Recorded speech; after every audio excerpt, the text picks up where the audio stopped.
आज देवसैनी एकादशी के पावन अवसर पर मैं आपको एकादशी व्रत कथा का पाठ सुनाऊंगी। ऐसा माना जाता है व्रत कथा का पाठ करने से भगवान विष्णु की कृपा प्राप्त होती है और आपकी सभी मनोकामनाएं पूरी हो जाती। इसके बाद मृत्यु के पश्चात आपको विष्णु लोक की प्राप्ति होती है। आषाढ़ माह के शुक्ल पक्ष की एकादशी को देवसैनी एकादशी के नाम से जाना जाता। देवसैनी एकादशी से ही विष्णु भगवान 4 माह के लिए योग निद्रा में चले जाते। इस दौरान मुंडन संस्कार, शादी, विवाह, सगाई, समस्त मंगलिक कार्यों पर रोक लग जाती है। इस साल 6 जुलाई को देवसैनी एकादशी मनाई जाएगी। यह विशेष दिन श्री हरि विष्णु और माँ लक्ष्मी की पूजा के लिए बहुत ही शुभ माना जाता है। एकादशी वाले दिन व्रती को एकादशी व्रत का पाठ अवश्य करना चाहिए। ऐसा माना जाता है व्रत कथा का पाठ करने से भगवान विष्णु की कृपा से मनुष्य की सारी मनोकामनाएं पूरी हो जाती हैं और मृत्यु के पश्चात उसे मोक्ष की प्राप्ति होती है और समस्त पापों से मुक्ति मिलती है। तो आइए मैं आपको देवसैनी एकादशी व्रत कथा सुनाऊं। शास्त्रों के अनुसार भगवान श्री कृष्ण ने इसे धर्मराज युधिष्ठिर को सुनाया। पौराणिक कथाओं के अनुसार सतयुग में मांता नामक एक चक्रवर्ती राजा राज्य करते थे। मंदता राज्य में प्रजा सुखी थी। एक बार उनके राज्य में 3 साल तक वर्षा नहीं हुई, जिस वजह से भयंकर अकाल पड़ गया।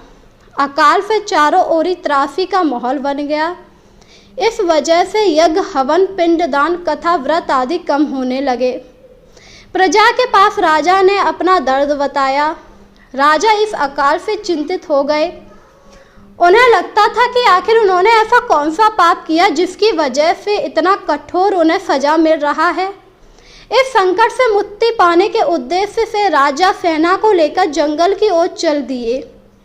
जंगल में विचरण करते हुए एक दिन वह ब्रह्मा जी के पुत्र अंगिरा ऋषि के पास पहुँचे। ऋषिवर ने राजा को कुशल क्षेम और जंगल में आने का कारण पूछा। राजा ने हाथ जोड़कर कहा, मैं पूरी निष्ठा से धर्म का पालन करता हूँ, फिर भी राज्य में ऐसी हालत क्यों हो गई? कृपा करके इसका कोई समाधान बताइए, वरना मेरी प्रजा मर जाएगी। राजा की ऐसी बात सुनकर महर्षि अंगिरा ने कहा कि ये सतयुग है। इस युग में छोटे से पाप का भी बड़ा भयंकर दंड मिलता है। महर्षि अंगिरा ने राजा मंदंत को आषाढ़ माह की शुक्ल पक्ष की एकादशी यानी देवसैनी एकादशी व्रत करने के लिए कहा। महर्षि ने इस व्रत के प्रभाव से अवश्य ही वर्षा होगी। महर्षि अंगिरा के निर्देश के बाद राजा ने अपनी राजधानी लौट आए। उन्होंने चारों वर्ण सहित पद्म एकादशी का विधि पूर्वक व्रत किया, जिसके बाद राज्य में मूसलधार वर्षा हुई। ब्रह्मवेदत पुराण में देवसैनी एकादशी के महत्व का वर्णन किया गया। मान्यता है देवसैनी एकादशी के व्रत से भक्त की समस्त मनोकामनाएं पूरी हो जाती हैं।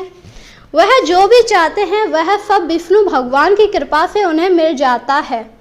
ये एकादशी बहुत ही शुभ मानी जाती है। इस एकादशी को व्रत करने से मनुष्य के सारे पाप मिट जाते हैं।